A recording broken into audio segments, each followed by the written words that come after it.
Hiawatha.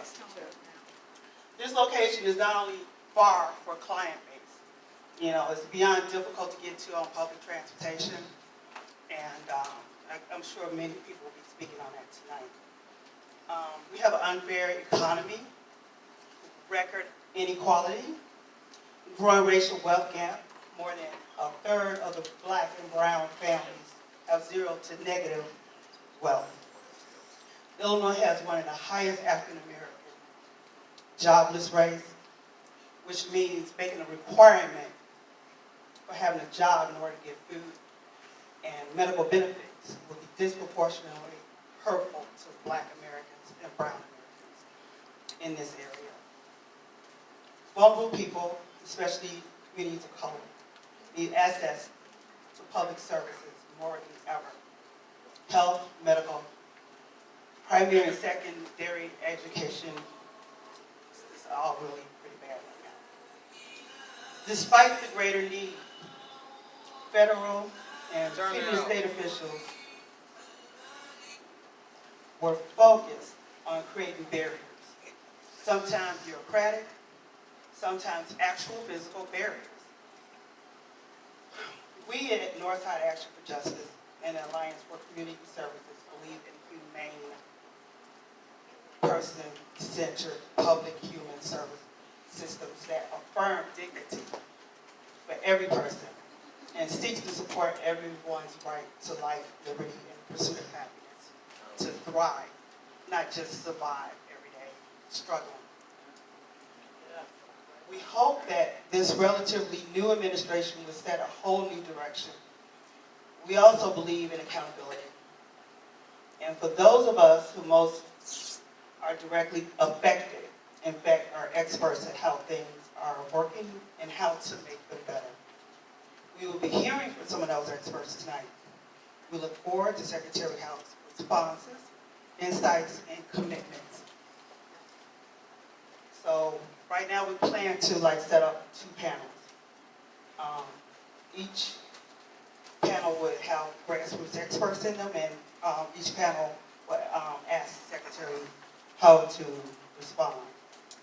And then at the end we're going to wrap it up and maybe have some follow-up questions. So we're going to start the first panel.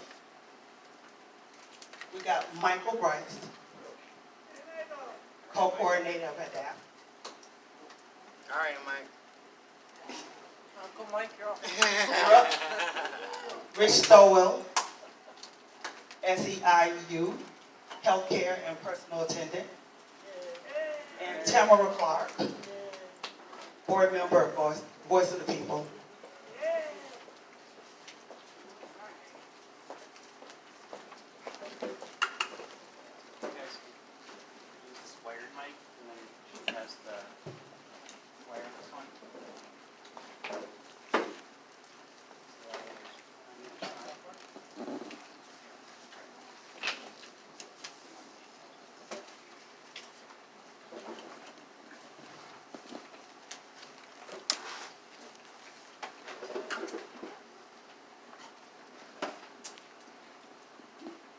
I'm Michael Grice, co-coordinator of Chicago ADAPT, and I'm going to talk about 4 key points that affect myself and my brothers and sisters in the community.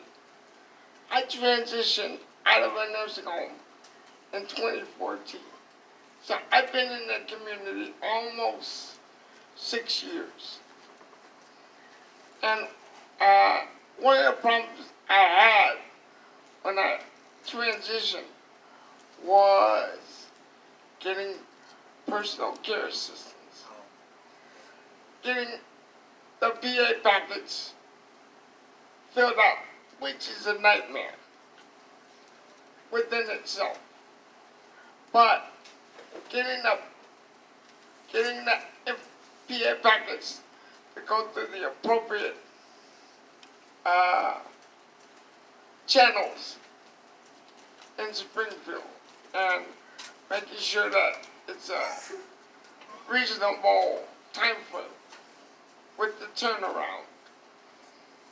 That's why it's so hard for anyone to hire a PA because it takes so long for the PA packet to be processed. So that's a question I have for Grice. And my question will be, what are you going to do about that process? Because consumers in the disability community bring that up all the time. That's why it's so difficult for us to keep good PAs when we find them. And second of all, my case was in the Broadway office, the 1550 North Broadway. And it was convenient for myself and my PAs when they had to go in, when they had to turn their timesheets in, and when I had to go for my eval for services. That office was convenient. Now I have to go all the way to the Hiawatha office. And that's quite a ways from where I live. And second of all, it's hard to get assistance at that office when you need it, especially if you are a person with a disability. It's very hard to get assistance in that office. And thirdly, last year I got my stamp cut off due to the maximum computer system that the state was using.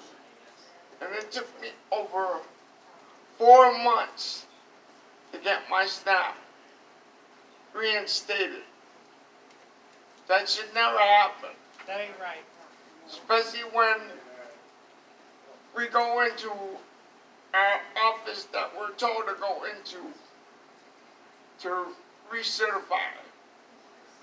And I did that when I got the letter from Springfield. And the coordinator that helped me fill out my recertification said she had all the information she needed. Apparently that wasn't true because there's not enough accountability and transparency. And fourth, there needs to be a better way for people with disabilities to use the DHS website when they're trying to find information. Thank you very much. Thank you.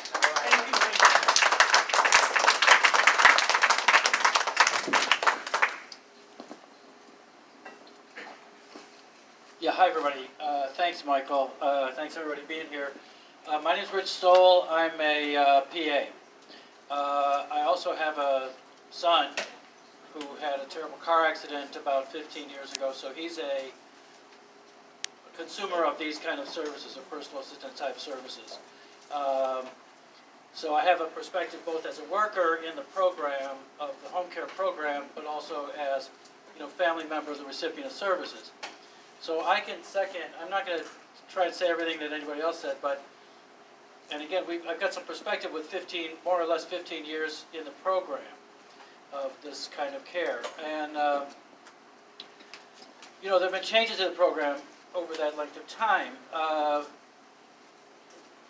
Let me say first, one of the greatest things about the program, and the reason why, and one of the founding principles of the program was consumer choice, that to live with dignity, to have as much independence as possible, people with chronic illnesses, people with disabilities, elderly people, should have the maximum kind of flexibility and control to the extent possible over their own care.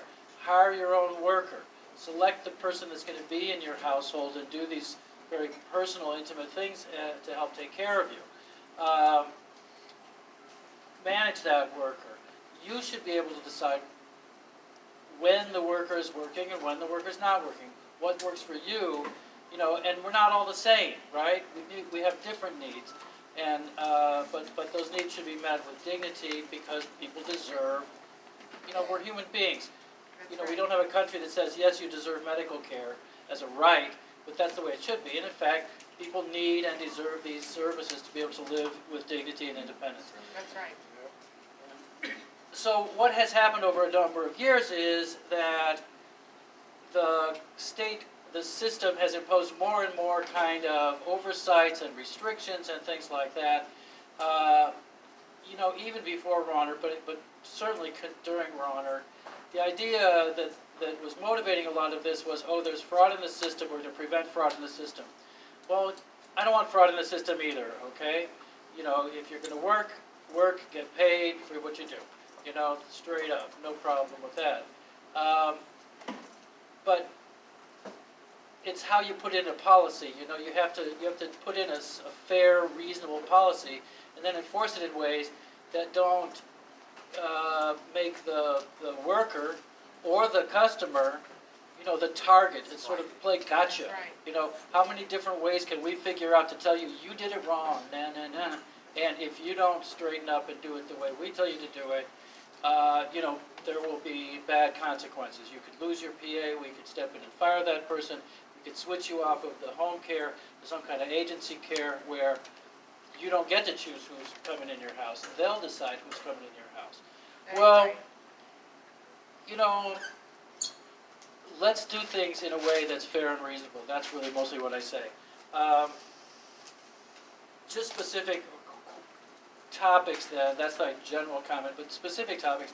Certainly the closing of 5050 North Broadway was hard and continues to be difficult for many, many people. My son's case runs out of that office now, or did run out of that office, and now it's that Hiawatha and Peterson. So it's an extra, what used to be 10 minutes to get there, 15 minutes to get there, now is 20, 30, 40 minutes to get there. And it's not just, it's not just a little more inconvenient. These are severely disabled people, many of them. This is not an easy thing just to get around town, like you and I might be able to jump in a car and just zip on over, Also, I think it's fair to say that this neighborhood here and up near Broadway and up and down, Edgewater and Rogers Park, some of the most diverse, neighborhood in the city. This is a black, brown, Asian, all kind of mixed up neighborhood. No, not over by 6200 Hiawatha. That's a much more affluent neighborhood. That's a white neighborhood. I'm a PA. I'm not very a typical PA. I started working as a PA because my son was injured. I learned how to take care of people with quadriplegia, people in wheelchairs, all of moving in and out of beds, and all of that stuff you have to know how to do. And then when I had a hole in my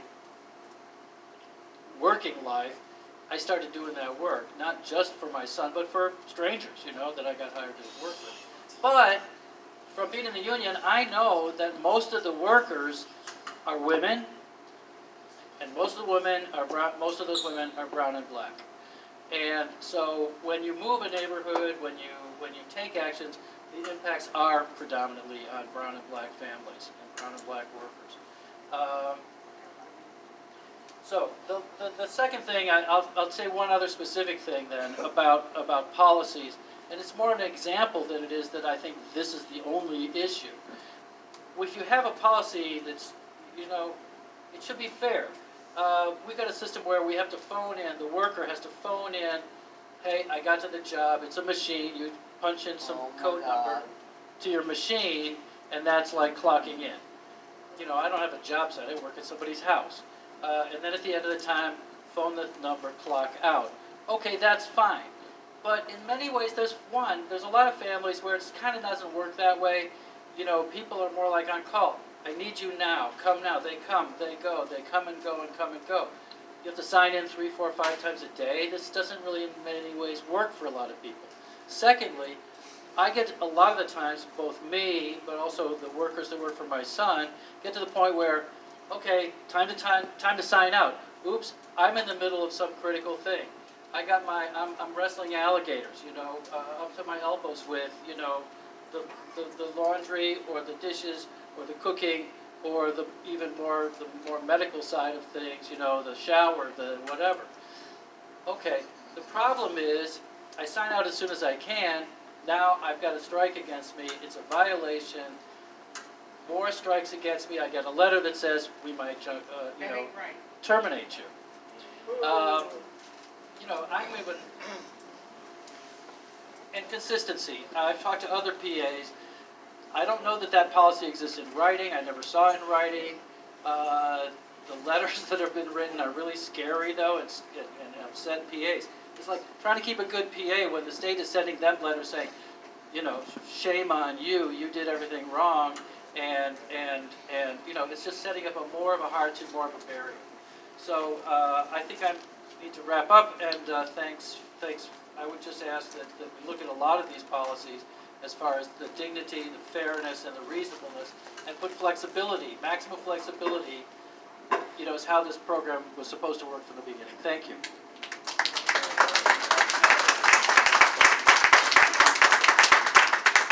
Good evening. My name is Tamara Clark, and I am a board member of the Voice of the People in Uptown, a nonprofit affordable housing organization. I have close relatives with mental health issues and disabilities. I also do a drum circle, volunteer for the homeless, and has gotten to know a lot of my neighbors. I'm glad to see this new administration taking charge of human services in Illinois. As a volunteer, I campaigned for J.B. Pritzker. I did a commercial for him and attended the inauguration. The previous governor and current president is waging a war against poor people. Not a war on property, a war on poor people. That needs to change. That's what DHS is supposed to do.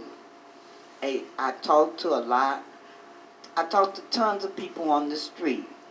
People are always asking me how to get to an office for food stamps and medical assistance.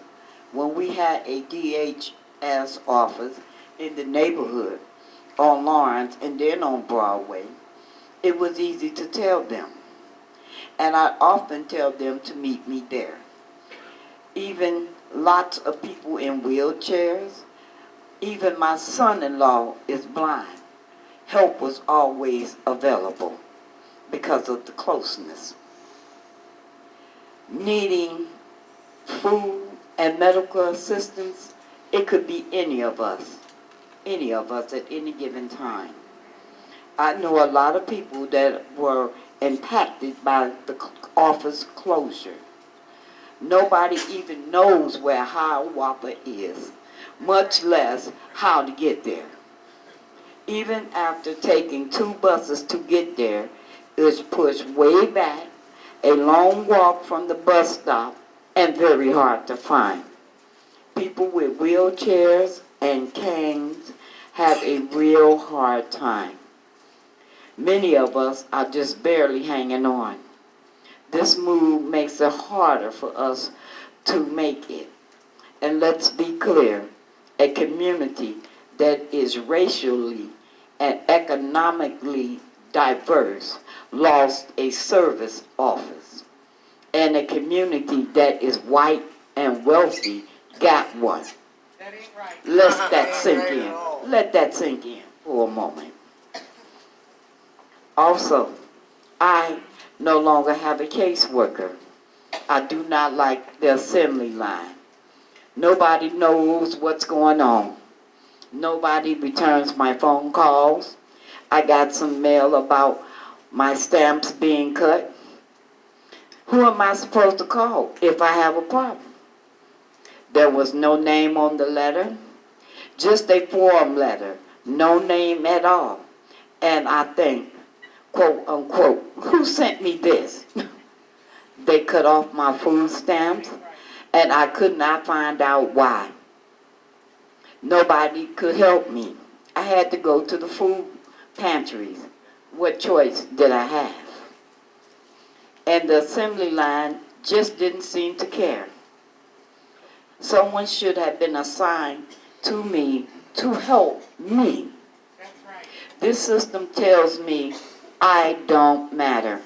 That ain't right. Anyone that had anxiety or depression or other medical conditions, this type of treatment will only make it worse. That's right.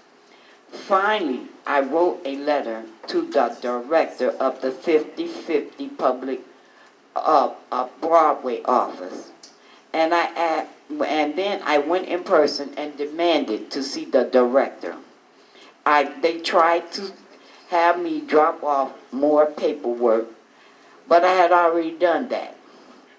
And I said, I'm not leaving until I see the director. Wow. Yeah. They never gave me a reason for my stamps being canceled. But they turned them back on within 3 days of me going there, All right. demanding to talk to someone who could do something about it. I made a big fuss, so they paid attention. Something as important as the little bit of benefits I get should be personalized. That's right. It's too important not to be personalized. Even Blue Cross has a person I can talk to and works with me. DHS should give me a caseworker, someone personal, assigned to help me, not an assembly line, just to show me and others that we matter. That's right. As the new secretary, we're asking you to set a whole new direction, starting with an office in our neighborhood and case workers assigned to people. Thank you. Have a good evening.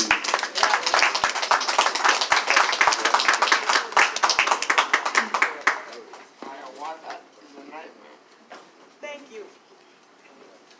Thank you, panel.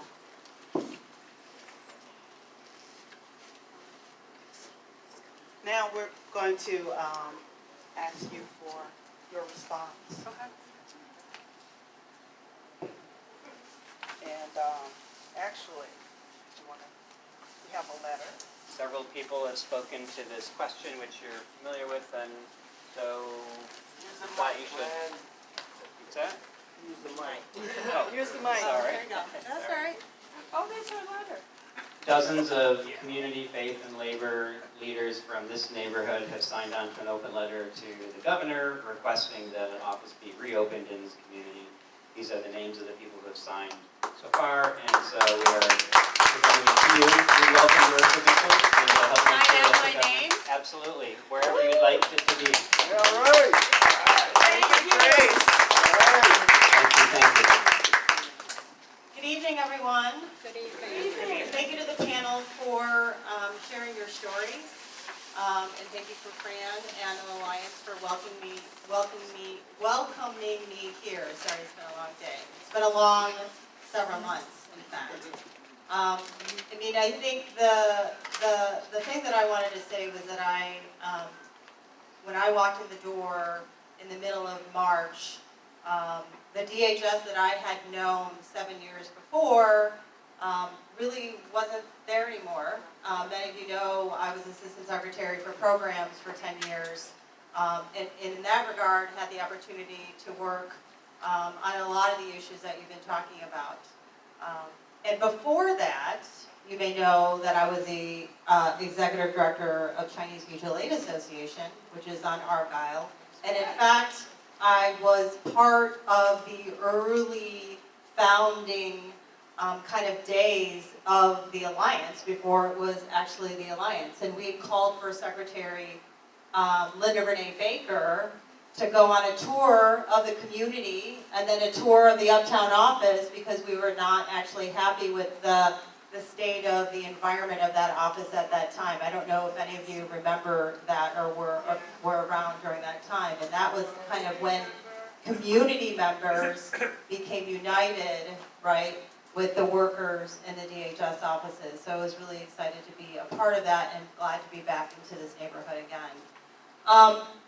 So there were a lot of points that were covered, and I don't want to go on, but I really want to kind of cover a lot of the issues. We are 1,000% committed to trying to find an office in this neighborhood. I've spoken to many of the people who have signed that letter, legislators, as well as workers, as well as community members. And I have to tell you, honestly, and it's the only way that I know how to operate, it's been a real challenge. I've talked to Senator Staines about it. I've talked to Representative Harris. We've been working with different institutional entities here in the neighborhood to try to find a location. We're working closely with Central Management Services, who actually handles the leases for our offices. As recent as today, our Chief of Staff, Ryan Croak, who I know some of you know, he was actually the CEO of Insul, and so he knows very well the issues that are impacting people with disabilities. He's been working closely with Central Management Services to find a location in Uptown. And in fact, I had a conversation as recent as like a week and a half ago with members of the legislature to actually ask them for help and assistance in identifying a place. So yes, we are trying. And we want to deliver, but we don't have sole control over that. But please know that we've been pushing to try to solidify and confirm it before I got here, and we were unable to do that. So stay tuned. Number two is, I think the changing policies as it relates to the home services program and the barriers that are being put in place there. So the question was, what are we doing about that, right? And so I have been looking at the numbers, and we're facing backlogs in a lot of parts of the Department of Human Services. And with the help of our DHS staff, we're trying to kind of address the corrective action plans that we have as it relates to staff as well as Medicaid. Home services is also an area that we see has been improving over the past several months, but the job is not done. But I think one of the things that I think is critically important is that we have hired and asked 2 people who actually use the home services program to lead the home services program, right? So David Koriniak, he was actually the president of the Center for Independent Living in Springfield. He was the president of the board. He runs the home services program. And then many of you know Ronnie Patrick. She was part of ADAPT, as well as part of Access Living. She runs the entire division of rehabilitation services. So for me, it's critically important for us to understand not only stories, although stories are very compelling, but what it feels like to feel marginalized by a program that is trying to help you. So we have 2 very able leaders to help us work these things through. We met with ADAPT, I met with ADAPT a couple months ago, and we have committed to meeting again and having Ronnie, who's the division director, re-engage with ADAPT on the variety of issues that have been talked about as it relates to policies and access and backup PAs. A lot of things that had been put in place had been dismantled, and we want to figure out where else we need to rebuild. IES. IES is something that is a significant challenge. I mean, I am not a techie person, so I can't speak to the kind of technical requirements as to what changes are being improved, but we're working very closely with Healthcare and Family Services. They're actually the holders of the contract, right, with Deloitte, because they're the state Medicaid agency. And we've been working closely also with Do It, which is another state agency that helps on information and technology issues. And it's actually part of our correction plan to CMMS as it relates to correcting the Medicaid backlog issues. The problem, I'm just, again, speaking really honestly, the problem has not been solved. We recognize that it's a significant issue. We're at the point where we don't have the old system anymore, so we don't have anything that we can go back to. So we have to figure out how we can move forward and make it work, not only for our customers, I think to an earlier point about how can we effectively access the website as customers and caregivers, but then also obviously for our employees as well. I know that it's extremely frustrating, especially as you're trying to drive towards more timeliness. We are hiring. We are hiring. Thank you, Ms. Clark, for voting for Governor Pritzker. Well, this is a nonpartisan discussion, but I have to say that since the governor was elected, we have 400 net increase in our headcount at the Department of Human Services, and we're going to continue to drive that net increase. And so, as you know, if you work for the state, you know trying to get a net increase is challenging because there are kind of dozens of people who leave the state every month. So you have to hire way more people than who are retiring. So I'm really proud to say that we've hired 400 net new people at DHS since January, and 300 of them have been caseworkers. And we're going to continue to increase those numbers. What else did I miss? So those are, I guess what I want to say, and I want to be cognizant of the time, is there was discussion around a new direction, accountability, making lives better, sharing your insights with me and my commitments. I think that I came back to DHS because I want to make things better, and I want to work with you all to make that happen. My being here is not the end of the conversation, it's the beginning of the conversation. So hopefully the next time that I'm here with you, it will be to celebrate the opening of a location here in Uptown.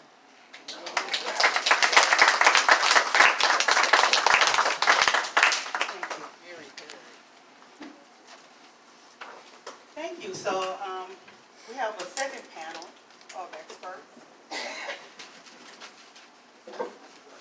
Elijah Edwards, President of ASME, Local 2858. All right.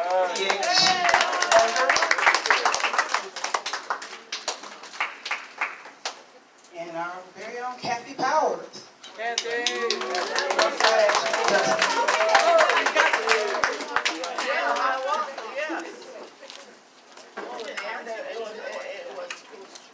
Move down this way. I'm not ready. Yeah.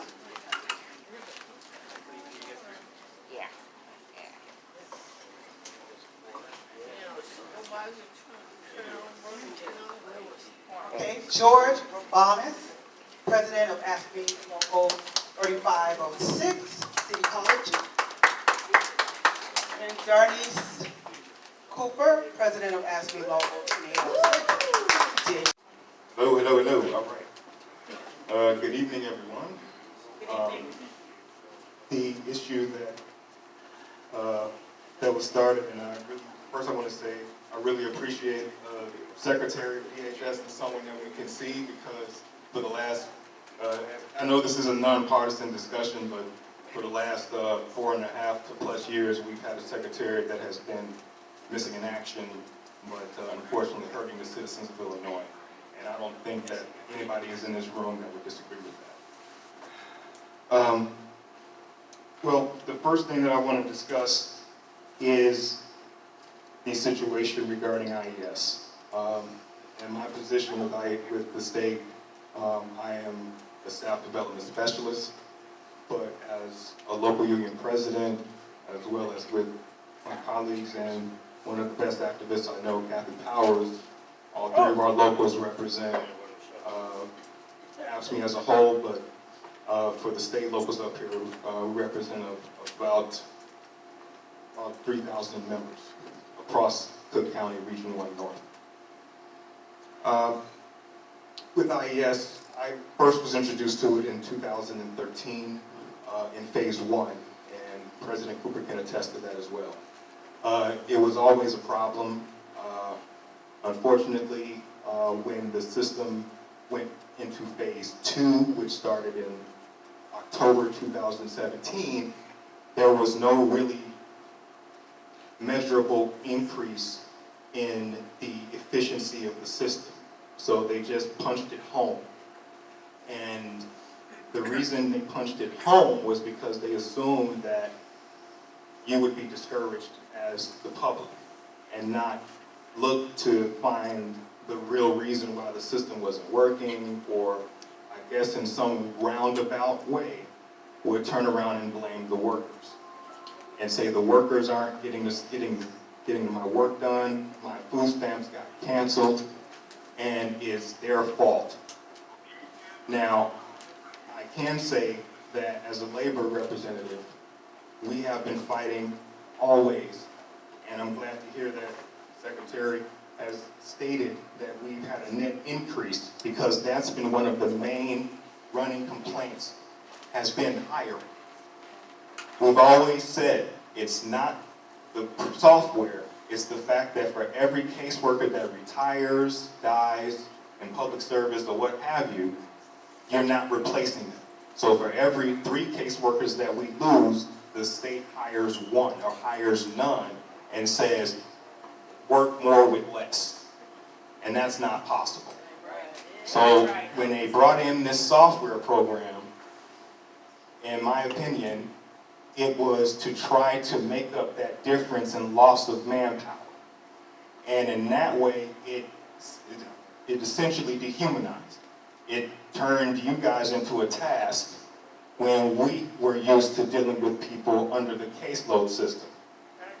So without getting into too much of the jargon, the way that the software has had errors has been where the caseworker would process everything according to policy through the system, but the system wouldn't recognize what you were doing.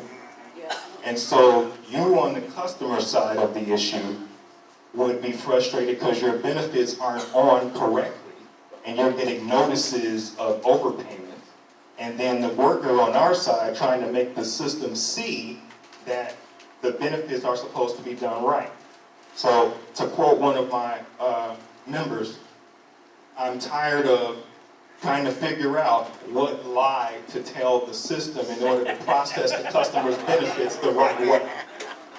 Because I know policy, I was trained in policy, and as a public servant, many caseworkers take that seriously despite popular belief that caseworkers are all a bunch of lazy bums. And that's not true. A lot of people take on public service because they like helping people, along the same line as teachers. Thank you. So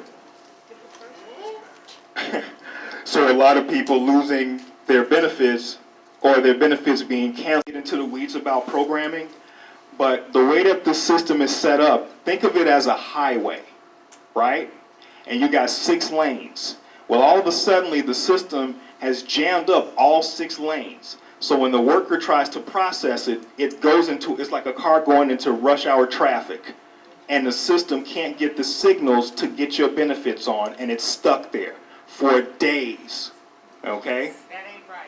All right, and what happens is while the system is not processing it correctly, your benefits are running on a timeliness table where the system may say, okay, well, the benefits aren't being processed because of this log jam, so the day passes where the deadline is passed, and this case is canceled. Sometimes that happens, okay? Another situation might happen where so it cancels it and it closes their benefits. And another scenario has happened, and I've come across this, where you would get a notice mailed to you. And a lot of people assume that I mailed it out because my caseworker mailed it to me. Because I'm used to calling Mr. Edwards and saying, hey, Mr. Edwards, I didn't get the notice. Can I come make an appointment? Well, the notice you got. Our service of human services, we can have a little bit more of a say. The Department of Health and Family Services isn't represented here today, but I wish there was a really good way that your concerns added on to the DHS's concerns can force movement on Department of Health and Family Services to be accountable for that program, because they don't talk to you all. We do. We deal with people every day. HFS doesn't, at least in my arena. See, I got a question. Okay, before we go, I want other panels to talk, so I think we can have a session at the end. Thank you.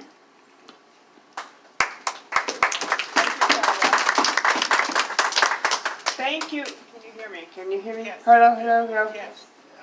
Thank you, everybody, for coming. It's so good to see all of you. This is our second attempt, and it's better than ever. I am going to start as I usually do, and I'm going to say that the broken IES system is a fraud on the people. That's right.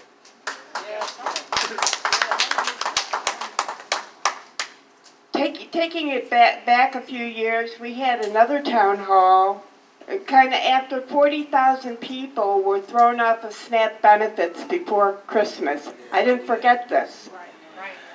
It's the same broken system. It could happen again. There was a man at our town hall who was on kidney dialysis.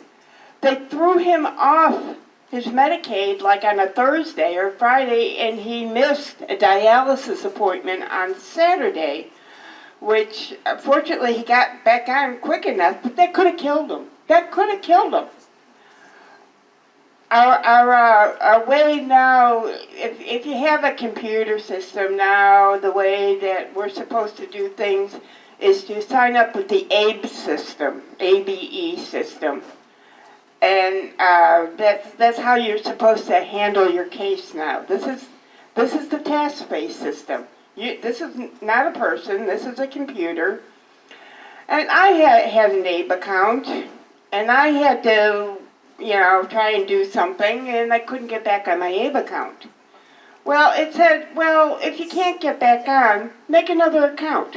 So I did, and I got back on.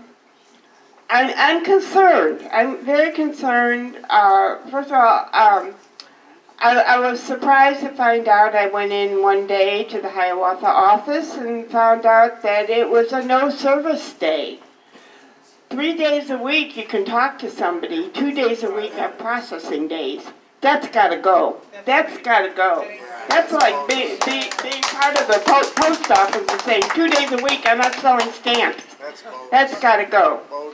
I'm worried. I'm worried about the government, paying private industry to help out with this. Like for instance, Deloitte. I mean, you can't FOIA Deloitte. There's nothing you can do with the public. If it's a public interest, it should stay public. And I'm very, very committed to that. Lastly, and what I think is probably the most important, because we're all here in the room together, I would love to see a People State Advisory Board on Human Services. And I hope we can do that. Thank you.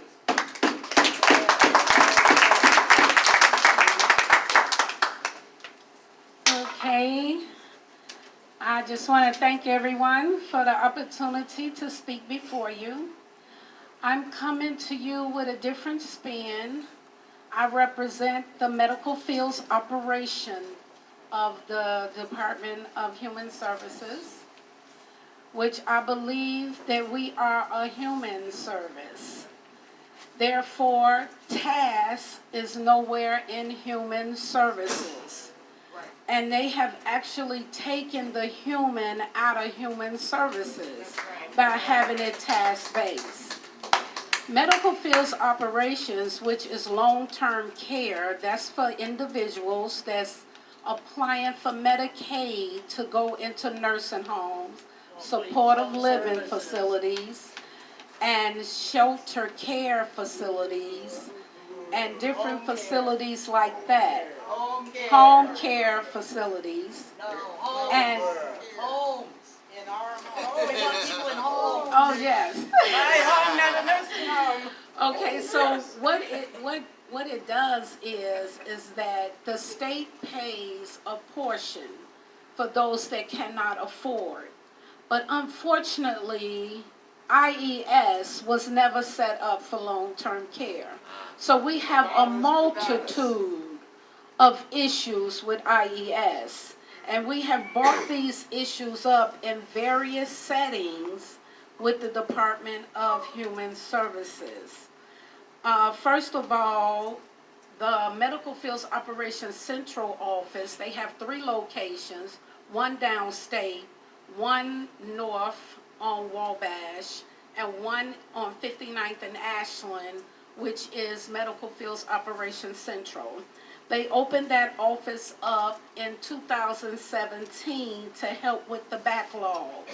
But what they did was they housed that office with all new people off the street that knew nothing about long-term care.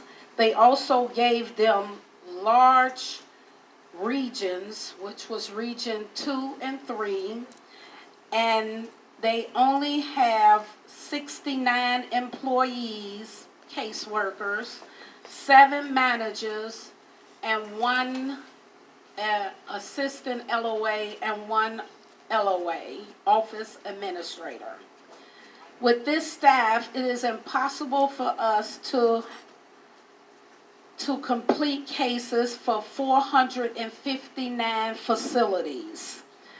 The other 2 offices that is seasoned and been doing long-term care, they have less facilities. The North Office has 150 employees, 5 administrators, 14 managers. The work is unequally distributed, and that causes a multitude of issues.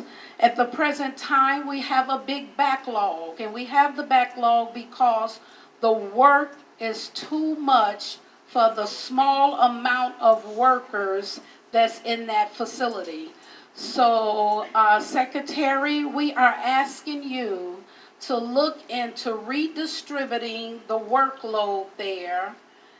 Person comes into a facility the day after the 2nd of each month. Let's say January, they come January the 2nd into a facility. The problem we have is IES does not recognize that as long-term care. It treats it as the community, and it budgets as the community, where it does not count.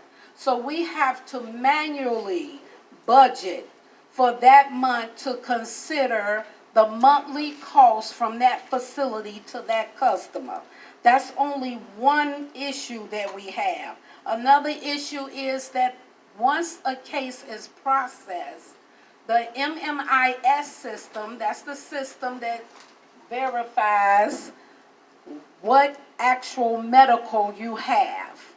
That system does not talk to IES timely. So I can approve a case today, and the person's supposed to be eligible for Medicaid, but the IES system has not updated, and it has taken as long as 13 days.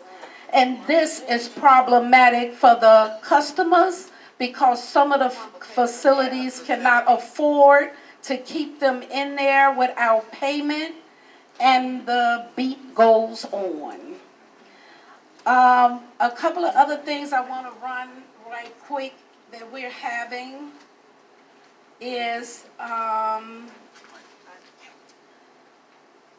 the SNAP program. Now, what's happening is we have shelters for people that's homeless, and we have shelter care. So when a homeless person applies for benefits, for SNAP benefits, these applications, when they check homeless, they automatically send those to 401 Clinton for shelter care. When they're not in a nursing home-like facility, they're homeless, and they're supposed to stay in the community. So these applications are sent to 401, and they have them so long, they're out of compliance. And then they're sent to us to process in bulk, and we don't have the staff to do it, and the customer yet suffers. The backlog is to be, and we are constantly told to address the backlog. The problem with the backlog is that we're always completing tasks and not the work. That is the big issue. Whereas you making the IES system look good, but the customers continue to suffer. This, we're asking, Secretary, that we find a solution for that problem by redistributing these regions. The regions that we have at Medical Fields Central is a lot of the people that's well off, and they have property, they have assets, and it takes longer to process those cases. So yet the backlog continues. Right. These are some of the issues we're asking you to look into and to assist us at 59th and Ashland. Basically, the other thing is that the managers are more or less treated like caseworkers than managers, because we are forced to do casework, and therefore we're not able to manage the caseworkers. So these are the issues that we want you to take a look at, and I am finished.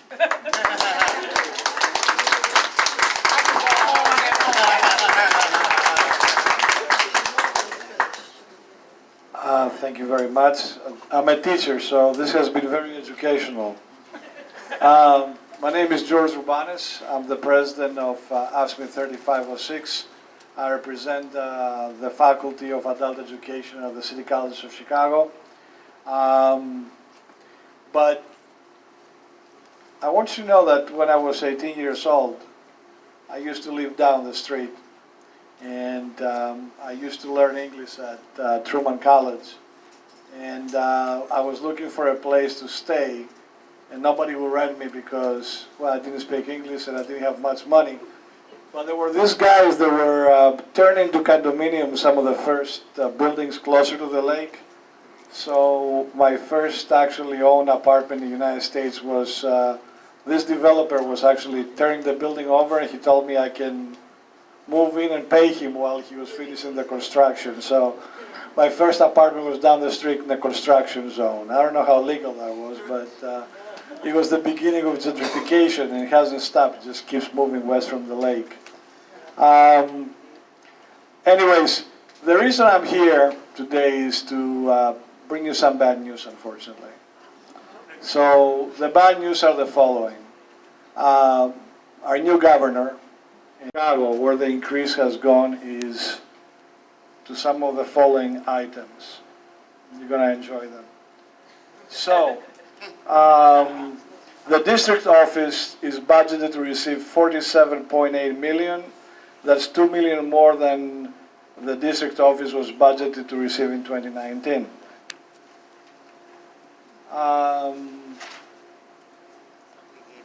The salaries for Office of Institutional Advancement went from $1,700,000 in 2018 to $3.5 million this year.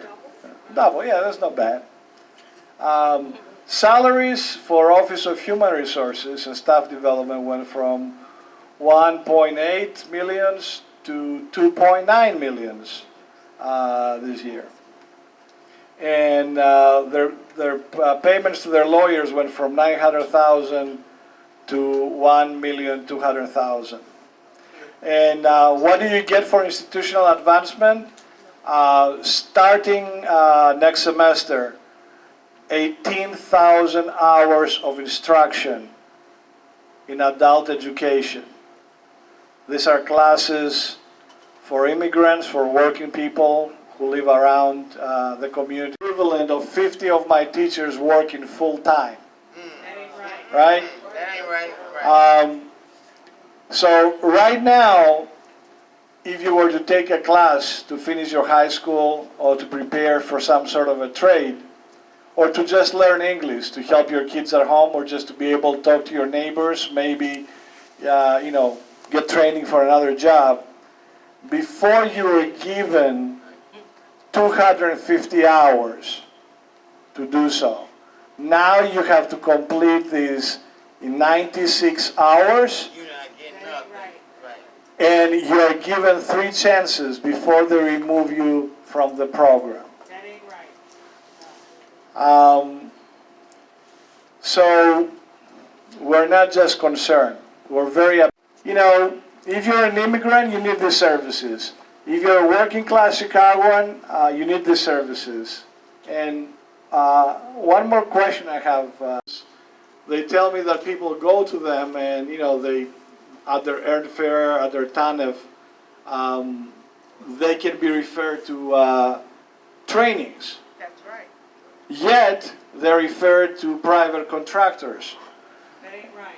And that's not right, because right now the city colleges just finished building a $50 million building to train people in manufacturing, in welding, jobs that pay well above that's what you need to be successful and survive in this economy. This building currently has 7 students. $50 million, 7 students. And I don't understand why we're not referring the people who visit my good friends at the community family centers. Why can't they be referred to this program so they, so they have some future ahead of them?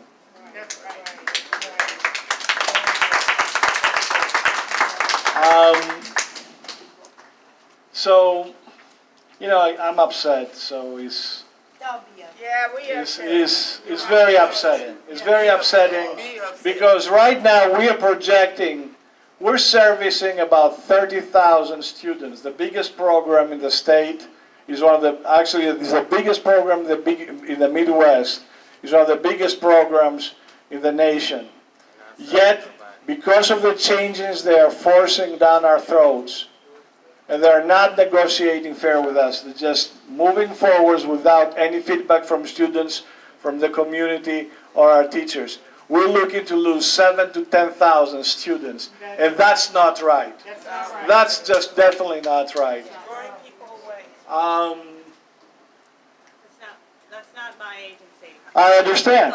I know. I just want everybody else to know. Yes, that's true. However, the same people who are in this room, the same people who get services from your agency, are the same people who need the city colleges. Agreed. And I think for me, it's very educational to see who isn't here, the need that exists out there, and to hear how Juan Salgado and his crew from the city colleges talks about you and our students. Basically, you know what they tell me? They say, you know what? We need a smarter type of students. These people will never succeed no matter what we do for them. They don't say this in public, but they tell me. And you know what? And that's just not right. And it is racist. And it is classist. And it is unacceptable for people who are supposed to be leading our public services to be cutting services like that so they can spend millions for institutional advancement. Anyways, our students up the street, many times they come exhausted, they come sick, they need food. Sometimes they're homeless. There's a lot of research that was published in the Sun Times about how 2/3 of students of the city colleges need human services. We need an office. We need an office yesterday, and we need to see the people who work in these offices to be treated professionally so they can provide professional services to everybody who needs these services. Thank you very much. And I appreciate you being here. Thank you, panel. I have an announcement. I don't have to go to 6200 North Hiawatha now. I just redid my case. I get to go to Skokie now. Oh, wow. Poor child. I don't know how that happened, but when I put in that thing, it says, you're assigned to this office. I got a letter yesterday saying, yeah, you're assigned to the Skokie office. So I'm gonna go up and see what goes on in Skokie. No. Kathy is so horrible. Are you shoveling out? But, Okay, well, and Secretary, I don't know if it has do you want bed to bugs. respond? I don't know if it has bed bugs or what the hell. So, I'm not kidding. I'm not kidding. thank you to the members of the second panel. I think in particular, it's a pleasure to kind of be in discussion with fellow members of the DHS family. I know sometimes it doesn't feel like we're family, or maybe we're arguing family, but I think I'm committed to figuring out these problems with you. And so, let me look at my notes. Okay, so yes, Healthcare and Family Services, we work very closely with them. So Teresa Eagleson is the new director of HFS, and we talk almost daily. And so I took copious notes, and I'm going to share with her all of your concerns and these very specific, I think, examples of where there is significant breakdown. So thank you for that. And Elijah, the analogy of the highway was really helpful, and I'll be using that to help me understand as well as others. Darneice, you asked if I would look into the unequal distribution within the medical field operations. Yes, I will do that. I think that Elijah, you'd also asked if we could continue to do our hiring, and yes, we can. We've been working with Central Management Services. I mentioned them before. They do our space and lease services, but they also work with us on hiring. And we've actually been able to work with them to do expedited hiring, which is why we've been able to get kind of a net positive rather than a net below zero. But I think one of the things that I'd like to ask all of you is that we're actually having a challenge hiring caseworkers. And so please get the word out. And I think to an earlier point, I think that Darneice had mentioned, we need to, I think, invest in our existing workers, but then we also need to welcome new workers as well, and not just put them in the same place, I think is what I heard. Right.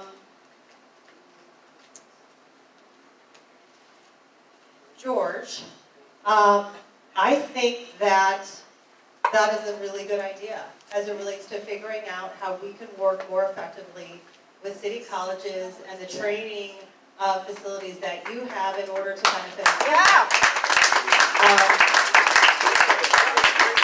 I would also add to that, though, that I do think that there's a role for community providers in addition. So I don't think it's an all or nothing, right? So I used to be a community provider. I mentioned I used to work at Chinese Mutual Aid Association. I think there's value in the state working with community partners, but then also relying on other governmental entities to provide a fuller array of services for those we serve. One of the things that I heard from you was just a lot of frustration mixed with kind of, I think, questions as it relates to how resources are being allocated at city colleges. Again, it's not my agency. I obviously care very deeply about the issues that you raised. And again, I'm committed to figuring out how we can work together and draw on your resources, because I do agree that a lot of your students are our customers as well. So I think that I covered most of the issues. What's it got for Kathy, who wants an advisory board, a state? Yeah, right, the People State Advisory Board. Why don't we connect more to talk about what you envision in that regard? I would add to that to say, many of you know I started in mid-March. I was actually working for a private foundation that funded community organizing and public policy advocacy. So, and I was there for 7 years, and in that time, we focused on public policy advocacy as it relates to the eradication of structural racism, as well as institutionalized poverty. And so in that regard, one of the things that we deeply value and what we funded was things like this, holding public officials and public servants accountable. And I think one of the things that is critically important is to make sure, and I think this is your point, Kathy, is that the people who we serve, the people who we are trying to impact, actually have a role in decisions that impact their lives. And that is a priority of mine as well. So we can talk more about that. This is Ms. Cooper, I just have one question for you. Is it possible that we can bring back the old system? Because the old system allows us to process. The IES, what Elijah was talking about, when the road get jammed, it's not allowing benefits to be issued. It was a customer that waited 3 months for her TANF check, and she was about to be put out because the system wouldn't allow us to issue her benefits. Everybody did everything that they could do. So at least we'll have a system where we can process the work in emergency situations, even if the system was only brought back for maybe the administrators or the managers. Some kind of way we need something to help us to process cases. So I've asked that question before, and I'm sorry, I can't really see you. It's my understanding that the old system does not even exist anymore. So there's no going back to the old system. So I think what we need to do is we need to push and encourage and really demand that IES be what we need it to be, which is obviously faster and glitch-free, and that's what we're committed to doing. So I don't have the answers. All I can tell you is that we talk about IES every single day. And we're working very closely with our sister agencies as well as IES. I think someone had mentioned, and I can't recollect who, but I think many of you know that even as we're trying to address a lot of these issues within the state of Illinois, the federal government is actually putting forth policies that are actually making our jobs even more challenging. Many of you know that the federal government announced yesterday that they want to make it even more challenging for people to be eligible for SNAP, right? And so I want to let you know, are pushing back. While we have a very kind of limited voice in fighting back as it relates to these federal policies, we're going to do what we can to make sure that we effectively communicate what the burden would be on our workers with these changes, and obviously what it does to impact the people that we're trying to serve. And leaving people hungry is not an option. So I want to thank you for having me here today. I hope next time I will be able to carry good news. That is what I'm committed to, and I really appreciate your time in coming here. I know that many of you have worked a long day, so thank you, and I look forward to seeing you soon. Thanks for coming. Thanks for listening. Okay, before we wrap up, we're not really quite done. We have a few more questions for the secretary. Hi, my name is Tim Langston. I'm with Northside Action for Justice. Can't hear you. Can't Hi. hear you. There you go. Hi, my name is Tim Langston. I'm with Northside Action for Justice. Sorry. 1 minute. Yeah, I'm sorry, I didn't catch your name. Oh, Tim Langston. Tim, thank you. Okay. Yes, there are just a couple of areas that we still had a couple of questions about. The one was about rebuilding the public human services infrastructure and doing a lot less outsourcing to private agencies, which have no consumer or public accountability. What is your opinion on that?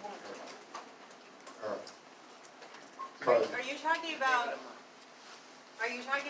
private for-profit entities, or are you talking about community agencies, or are you talking about both? For profit, basically.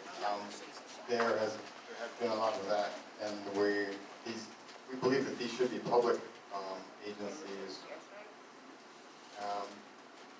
And we wanted to ask what your view on that is. Well, so, as I shared earlier, if you get to know me, I don't ever have a one-size-fits-all answer, because I think that issues are very complicated. And so I think similarly in the way that I think that there's a role for community agencies to address kind of workforce development, even as I also think that there's a role for city colleges.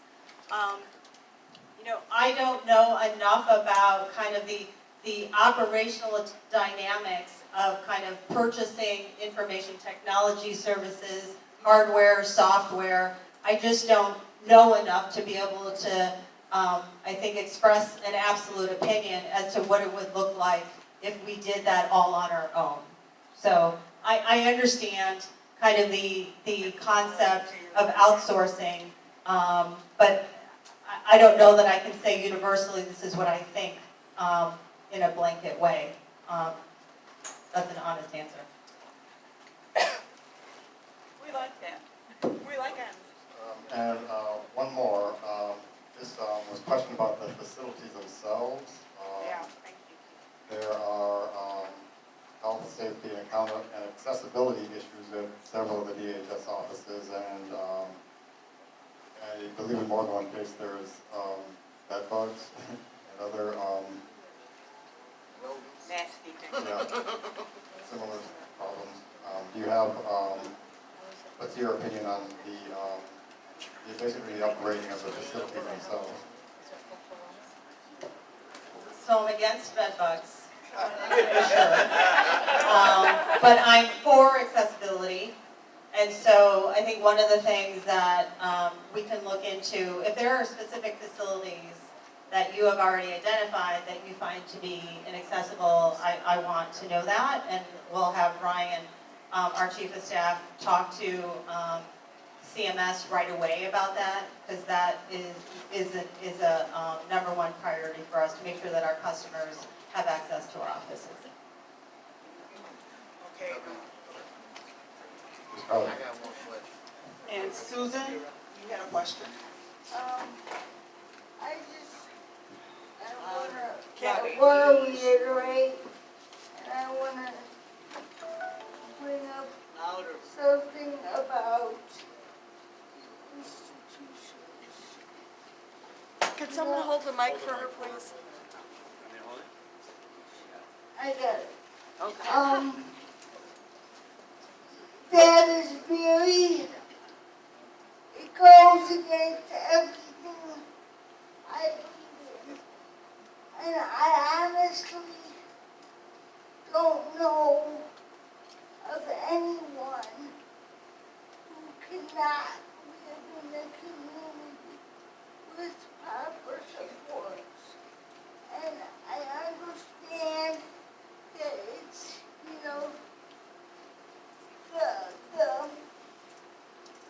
it's confusing, and we need, like Sandy said, we need to put the human back into human services. And when you're talking about hiring, you want more people hired, well, that's all fine and good, but when you look at the website for how to apply for the state jobs, you can't, it's almost, it's inaccessible for people with disability, and that's even and then if you need extra time on those state tests, you have to go through Springfield, so then it takes another 6 months. So all those things are obstacles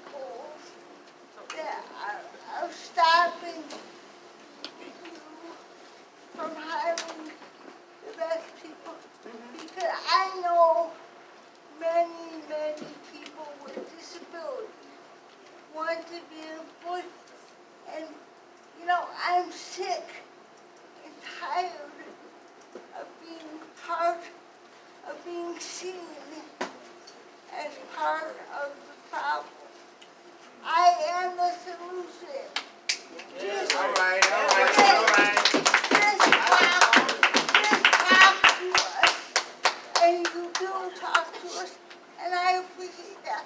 But we have to keep this up. So, thank you, and I welcome you back. Thank you. I have a quick question. Mike has a question. This man had a question too, back here. Yeah. I'll be real quick. Be real quick. DHS promotes employment. But if you need a personal care assistant in the community, you can't get it. So how is that person supposed to be able to work if he needs certain assistance in the community and you cannot get any community hours approved?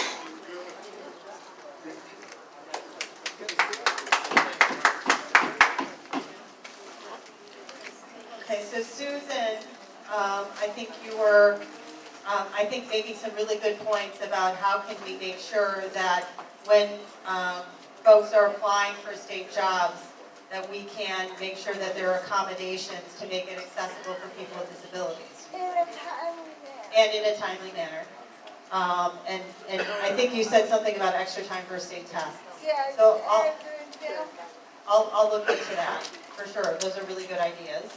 And I think that you were also talking about what ways that we can have more conversation about that, because I know that there are other questions here, but we can have a conversation about what we're doing on the consent decrees as it relates to Williams and Colbert, and prioritizing community care, and that is a priority, and we're trying to turn those consent decrees around as well.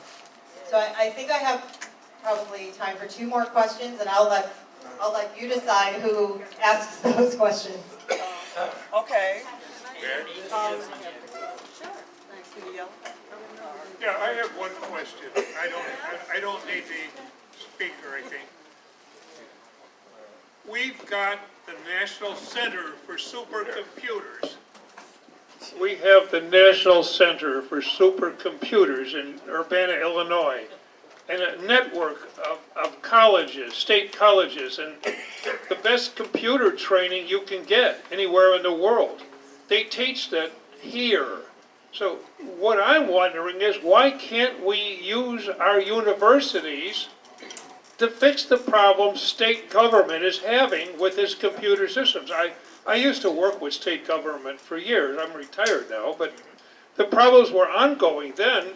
They'd outsource, they'd let a contract to some private outfit that came and then left, didn't know anything about what we were doing, didn't know anything about clients, didn't know anything about workflow.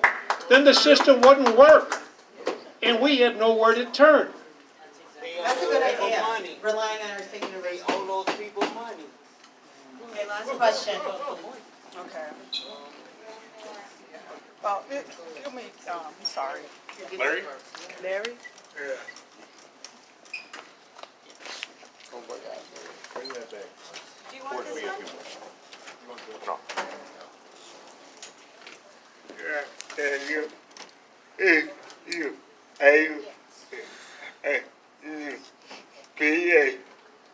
I love you. You hire I go, you,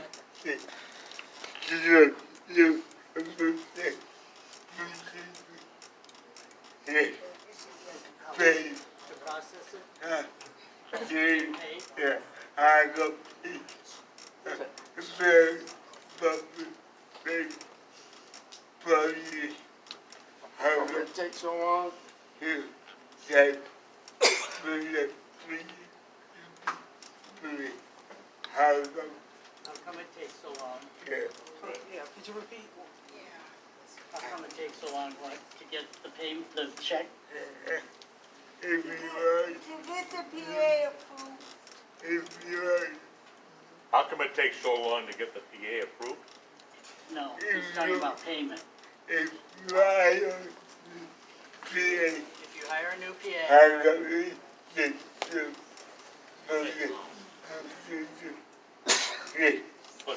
pay, yeah, how come it takes so long to get paid? yeah. Yeah, so Larry and Susan, I think, why don't, so what when I met with you, Ronnie had not started yet, right? And so at that meeting with Mike, and the two of you as well, and Tom, we committed to meeting again when Ronnie had kind of a few weeks under her belt to kind of get an assessment of the situation. So why don't we loop back and go over the list of items that you shared with me? I think that was on the list, and we can go through them in a more thorough way. Okay? Thank you. Okay. Thank you so much. Any other questions? We're going to comments. Yes. I had one question. Well, It's a quick one. It's a quick one. Okay, we're gone from 50/50. The building that DHS was in is still vacant. Why won't anybody check that out? It's been sold. They just vacated it. Nothing's there. It's been sold.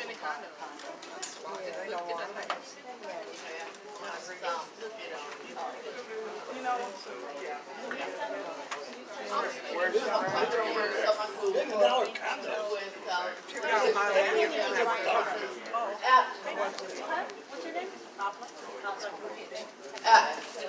After Hou-Ovnik services throughout the years, out of that office. It takes time to gather information. It takes time to reach an assessment. It takes time to monitor services. That applies to both home services, you know,